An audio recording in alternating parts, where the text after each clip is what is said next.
Beggars can't be choosers, the old saying goes. I'd been unemployed for weeks when I learned that old Thomas Mayer was looking for help around his chicken farm. To be honest, I was weary. I never imagined myself working at a chicken farm, and I wasn't looking forward to it. There was also old Thomas. I'd heard more than a fair share of rumors about him. He was said to be an eccentric, hard man who worked his farmhands to no end. Over the course of the past years, almost a dozen men had worked for him, and none had lasted long.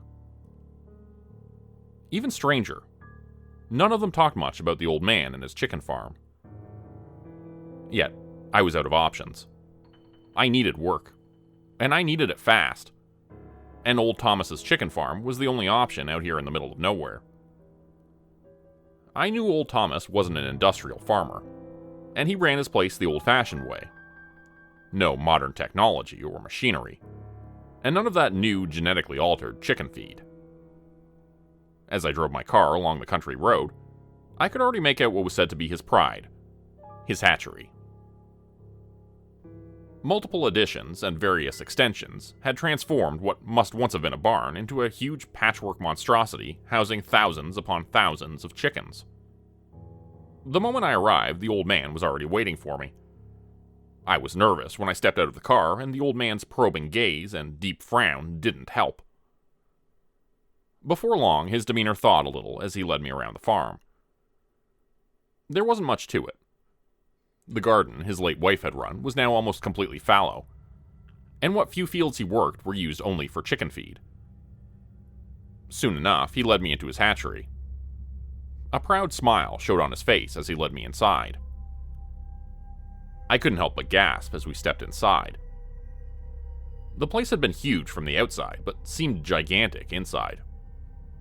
Rows upon rows of nesting boxes were stacked upon one another, reaching high above your head. As I followed him through one of the many aisles dividing up the place, I felt almost claustrophobic. As we walked, old Thomas described the basics of the job to me. The old man made sure his chickens were always well fed.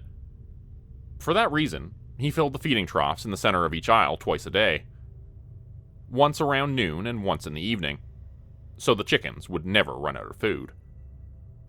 "Only happy chickens lay eggs that make people happy," he said with a smile on his face. After that, he went on to explain a few more of the ins and outs. He explained how he mixed up the different ingredients of his chicken feed, how to not disturb the chickens too much, and how to get the eggs. There were a lot of intricacies, and some of his instructions seemed overcomplicated.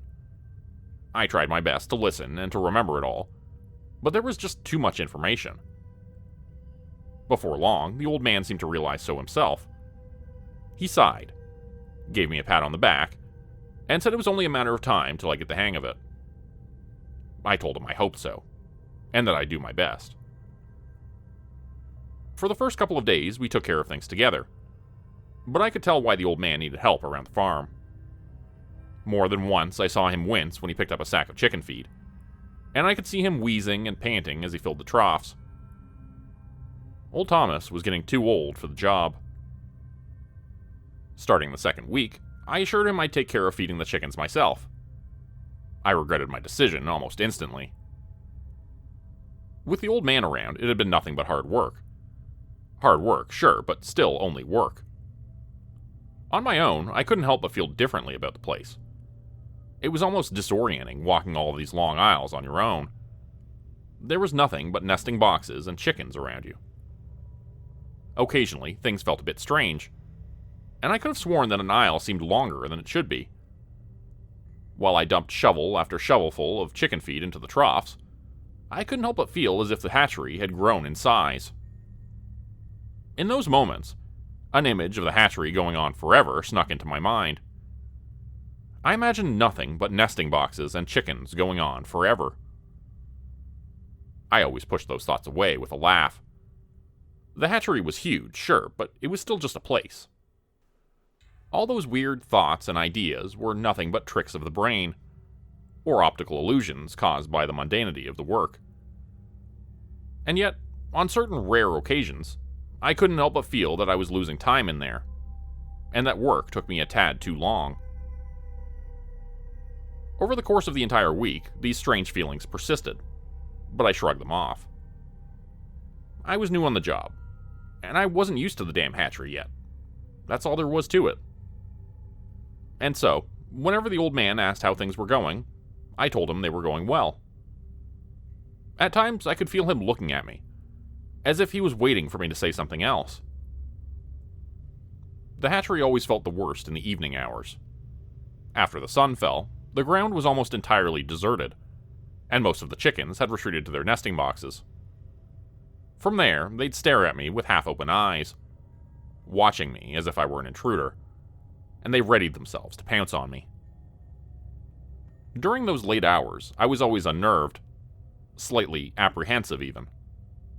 I felt misplaced in this giant hatchery, and as if the place were warping and changing all around me. On Friday evening, as I pushed the wheelbarrow down the aisle, shoveling chicken feed into the troughs half-heartedly, a cold shower went down my spine. When I looked up and stared down the aisle, I couldn't make out an end. I blinked, rubbed my eyes, and looked again, but all I could see were nesting boxes and chickens seemingly going on forever. I couldn't help but laugh and shake my head. My stupid brain was acting up again. Just keep going, dump the rest of the chicken feed, and get back out. That's all there is to it. The longer I stared down this never-ending aisle, however, the more I stopped trusting myself. After I dumped the last of the chicken feed, I left the wheelbarrow and shovel behind and continued on. This was insane. The hatchery was huge, sure, but there had to be an end to it. There had to be. And yet, I just kept walking and walking and walking. After long minutes, I stopped again. What the hell was going on here? Even if this was some sort of optical illusion, I'd been walking long enough to reach the other side of the damn farm. And yet, the aisle just continued on. I took one more step, then another before fear washed over me, and I told myself to get the hell out of here. Something strange was going on. Something extremely strange. The moment I turned around, however, it was the same thing. No end in sight. Eventually, though, I set out. I kept my eyes open for the wheelbarrow and shovel I left behind, but no matter how far I walked, there was no trace of them. They were gone. Just like the ends of the aisles, and I realized the walls of the hatchery. All I could see were nesting boxes and chickens. As I looked around, all I could see were the staring, half-empty eyes of the chickens. Those stares, they felt almost oppressive to me, as if the chickens were watching my every move, measuring me up and mocking me for being lost. I continued on walking, intent on finding my way out. At first, I walked normally, but the longer the aisle continued on, the more unnerved I got. I told myself that I just have to go a bit further, that I was imagining things, and that I was almost out, but eventually I couldn't anymore. There was no end in sight. No walls, nothing. All there was were nesting boxes and chickens. Before long, I was running, dashing past nesting boxes and the few lonely chickens who were still out. I ran for long minutes, driving myself on faster and faster, desperately trying to reach the end of the hatchery. But nothing changed. At least, that's what I thought at first. When I stopped, panting and out of breath, I realized my surroundings had become even more chaotic. Bizarre, even. What had once been rows of meticulously constructed nesting boxes were now nothing but haphazard stacks that looked more like something that had grown than being constructed. These strange constructions grew higher and higher, turning into towering monstrosities of impossible design. I laughed. How could something like that even fit inside the hatchery? But as I stared upward, I couldn't see the ceiling anymore. Where once had been a wooden ceiling was now only a strange, colorless void. The aisle I'd been following for so long soon deteriorated as well. Stacks upon stacks of nesting boxes sprouted from the ground here and there. It was as if all sense of order was gone. I was confused, freaked out, and scared, but my feet kept moving forward, kept dragging me deeper into this mad, bizarre world. And as I walked on, I stared at all of it with a horrible fascination, and in an almost dreamlike trance. All the towering stacks of nesting boxes around me were filled to the brim with chickens. Chickens who were still staring down at me, still watching me. And yet, before long, these chickens too were subject to bizarre changes. Some had bodies so bloated they almost didn't fit into their nesting boxes, while others had long, dangling necks and strangely emaciated bodies. I stared at these twisted creatures with a mixture of fascination and disgust. More than once, I turned around and tried to flee from my ever-deteriorating surroundings, but it didn't matter which way I went. The longer I walked, the deeper I was thrown into the bizarre, further and further towards deterioration. Eventually, the design of the nesting boxes made no sense anymore. What had been towering stacks before became physical impossibilities. They were leaning over one another, creating long bridges and wide arcs. Constructions that could, no should, collapse at any moment. As I stared ahead, I could see towers so high, so massive I couldn't fathom them anymore. It felt like I was staring at distant cities, at a skyline comprising nothing but nesting boxes. But it wasn't just the nesting boxes. The chickens, too, continued to change. The further I walked, the stranger their forms became. At one point, a chicken with multiple heads and legs rushed past me. Others were flying high, soaring through the skies on multiple wings, wider than should be possible. The worst I saw was a chicken centipede, comprising nothing but chicken bodies, slithering around one of the nesting box towers. As my eyes trailed after it, I saw it slithering upwards before it vanished out of view. Other chickens grew in size. From a distance, I could see a deformed chicken the size of a pig or a cow, sitting in a nesting box the size of a garage. As my eyes wandered around, I told myself there was no way a place like this could exist. A sound that should have been laughter escaped my mouth, but it was something different. I shivered when I realized it sounded almost like the cluck of a chicken. I stopped, looked down at my body, lifted my arms and touched my head, half expecting to find feathers and to having turned into some sort of chicken hybrid. But all was normal. No changes to my body and no feathers sprouting anywhere. And yet, relief didn't come. This had to be a dream. Somehow I must have fallen asleep in the hatchery. I closed my eyes, told myself to wake up and get out of this nightmare. When I opened my eyes again, trying to find myself back at the farm, back outside, away from the hatchery, nothing had changed. I was still there, still in this mad and absurd chicken world. Madness, however, soon turned into terror. As my steps led me past another tower of nesting boxes, I noticed movement ahead. I stopped instinctively, wondering what sort of twisted, nightmarish version of a chicken I'd see this time. What I saw made me freeze. It wasn't merely a deformed chicken. No. It was a chicken that looked like it had been twisted into human form. I saw chicken feet, feathers sprouting from a two-legged, upright standing body, and a head sprouting a dirty, sagging coxcomb. Its wings weren't so much wings, but feathered appendages, sprouting strange finger-like extensions, in which it held a heavy sort of bucket. The worst, however, was the creature's face. It was almost human, except for the same empty eyes, and the giant beak-like growth sprouting from it. I watched as the creature poured something wet and sticky from the bucket into a trough in front of it. A disgusting, putrid smell reached me, and I had to cover my nose. The creature, however, seemed undeterred by it, and I heard it cluck a few times. These sounds, they were almost tender, almost friendly.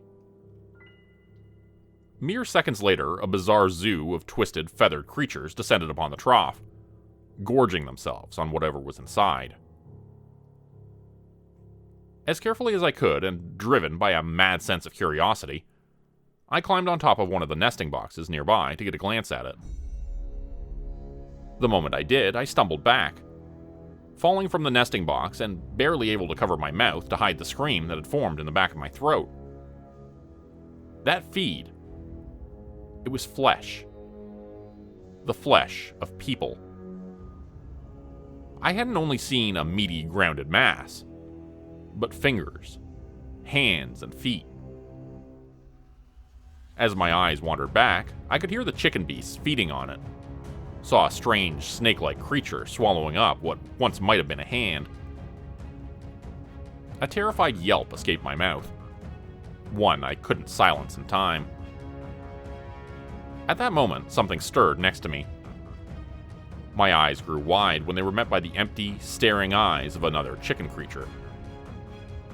I was frozen in terror as I watched an elongated neck shoot forward, further and further towards me. The creature's beak opened, and a strange, horrible, distorted cluck escaped it before it came for me. I barely avoided the creature's attack, beating its head aside. A moment later, my hands, almost by instinct, closed around its neck and twisted it. I gave it one jerk, then another, before I felt something break. In an instant, I was thrown aside as the creature's body went wild. The now broken, long, dangling neck was thrown left and right while the creature's huge wings flapped and beat against the nesting box.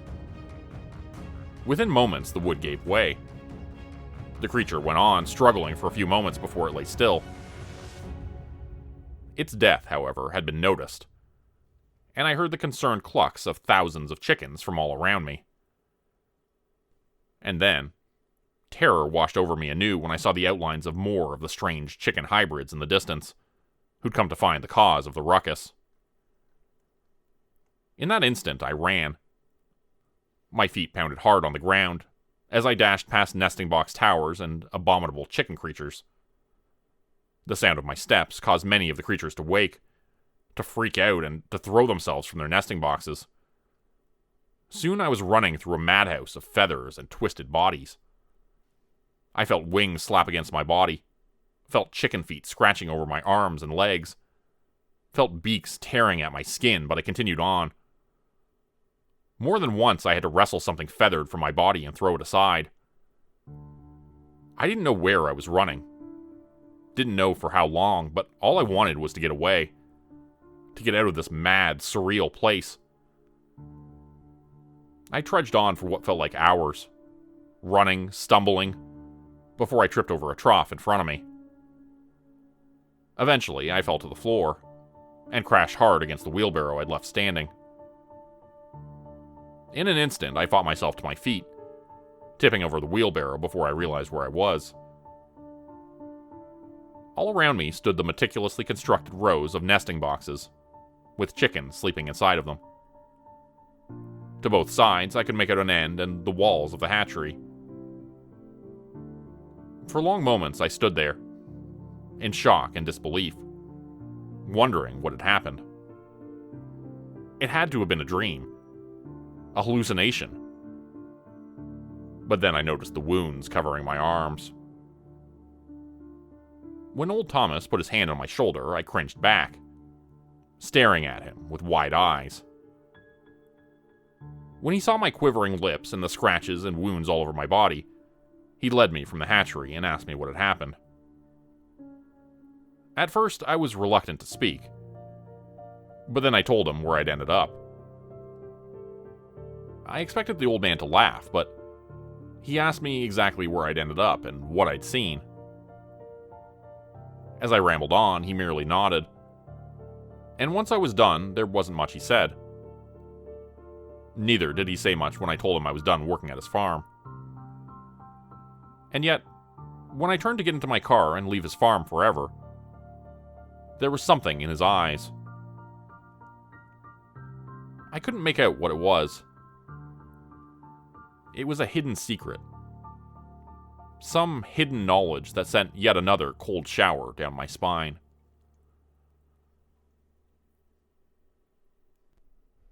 Become a channel member today for early access, bonus videos, and special emojis only available to members. Check out the description below or click the join button for more info. If you'd like another way to help support the channel, please consider joining my Patreon page at patreon.com/JordanGroupeHorror. As a patron, you'll get access to bonus videos and content. You'll be credited at the end of every video going forward, and if you decide to stay for 3 months, I'll name a character after you which will be featured in a Hollow's End story. Links to join the Patreon are in the description. Thanks everyone for listening. Please like, subscribe, and comment to help the channel continue to grow. And see you again next time at 4 p.m. Eastern Standard Time. Hope you have a great night.